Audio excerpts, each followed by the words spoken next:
Hello my dear students, एक question solve कर रहे हैं अपन 2020 मेंस में आया क्वेश्चन है। इलिप्स पर बेस्ट क्वेश्चन है।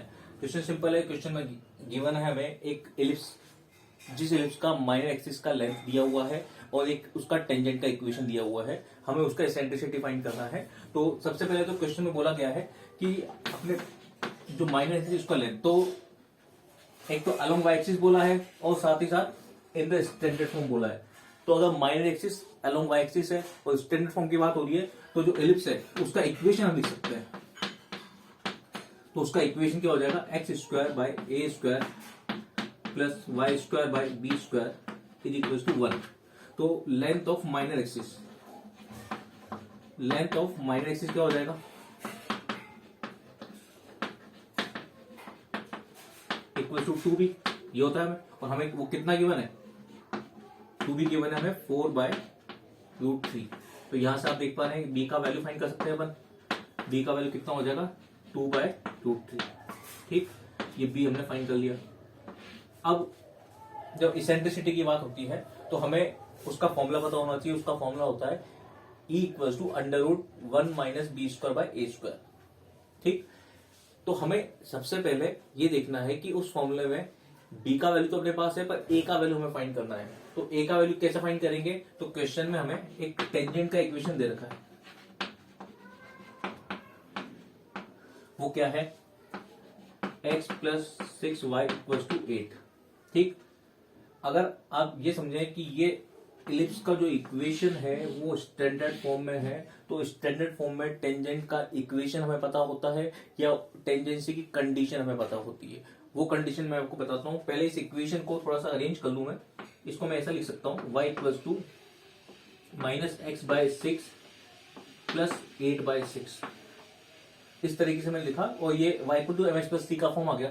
तो आप देख पाएंगे कि इसका जो स्लोप है वो कितना है, x का कोफिशिएंट वो है -1/6 और c का वैल्यू कितना है 8/6 मतलब 4/3। ठीक, अब आपको ये पता होना चाहिए condition of tangency. Condition of tangency से मतलब क्या है कि अगर कोई लाइन दिया हुआ हमें वो इलिप्स के लिए टेंजेंट है, तो कंडीशन ऑफ टेंजेंसी क्या होती थी, c equals to √m square A square plus B square. ये उसका कंडीशन होता था।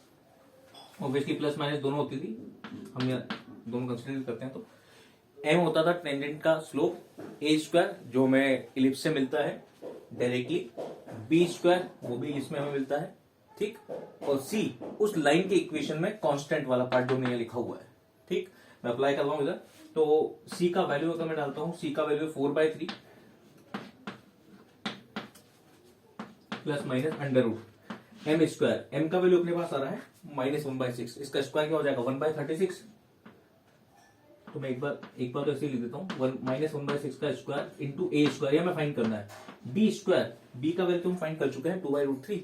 तो 2/√3 का स्क्वायर। अब देखिए जरा, अब मुझे क्या सिंप्लीफाई करना है। Anyhow I have to find the value of A. So squaring कितना हो जाएगा, 16/9। इसका स्क्वायर कर दिया, ये 1/36 ए स्क्वायर। तो ए स्क्वायर बाय 36 प्लस माइनस का स्क्वायर तो प्लस हो जाएगा और प्लस 4/3। तो ए स्क्वायर का वैल्यू यहां से मिल जाएगा, a square by 36 is equal to 16/9 minus 4/3। तो इसको सिंप्लीफाई करते हैं अपन। ए स्क्वायर इक्वल टू 36 को मल्टीप्लाई कर देंगे और एलसीएम ले लेंगे 9। ये हो गया 16 माइनस 12 और ये 9 से 4 टाइम कैंसिल। तो ये 16 माइनस 12 भी 4 हो गया, 4 इंटू 4 16। तो ए स्क्वायर का वैल्यू हो गया 16। ठीक है, ये ए स्क्वायर मिल गया हमें। अब ए स्क्वायर आने के बाद हमारा एम तो था फाइनली ई का वैल्यू फाइंड करना, इसेंट्रिसिटी का। तो उसका फॉर्मूला था अपने पास e equal to √1 minus B square by A square. अब देखो 1 माइनस बी स्क्वायर कितना है, बी का वैल्यू अपने पास ये आया था 2/√3। इसका स्क्वायर कितना, 4/3 अपॉन ए स्क्वायर, वो भी फाइंड किया 16। ठीक है, तो इसको कैंसिल कर देते हैं। कितना हो जाएगा, 4 से 4 टाइम, तो ये बन गया 1 माइनस 1/12। ठीक, एलसीएम लोगे तो ये आ जाएगा अपने पास